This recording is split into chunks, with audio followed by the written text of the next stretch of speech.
Yang kedua, nilai kebersamaan. Gotong royong itu juga memupuk nilai kebersamaan. Kebersamaan dalam apa? Sama-sama mengerjakan yang berat. Contoh misalnya ada ngangkat barang, sama-sama diangkat. Kalau sama-sama diangkat ya jadinya lebih apa? Lebih ringan. Yang ketiga ada namanya nilai rela berkorban. Kalau kita bekerja sama sama teman, kalau teman nggak bisa dibantu nggak? Bantu. Namanya kita sama-sama mengerjakan. Dibantu temannya. Itulah gotong royong. Yang keempat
untuk donasi ya kan, donasi rumahnya kebakaran.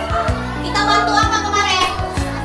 Kasih uang, kumpul uang, karena dia habis semuanya, rumah terbakar, baju nggak ada, makan habis ya kan, makanan yang nggak ada tersisa. Kita bantu pakai apa? Uang. Lanjut, di lingkungan tempat tinggal sering kita mengadakan gotong royong. Pernah tahu gotong royong? Nah, siapa yang pernah ikut gotong royong di desa? Nah, apa aja yang dibuat di desa itu kalau gotong royong? Nyapu-nyapu apa itu? Nyapu halaman di mana?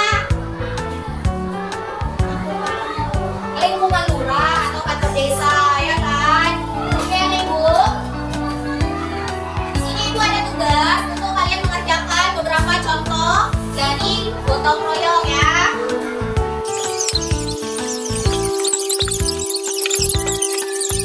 Dari soal tersebut kita dapat memahami bahwa gotong royong itu dilakukan lebih dari 2 orang, bisa 3, bisa 4, bisa 5, bisa 6, dan sebanyak mungkin.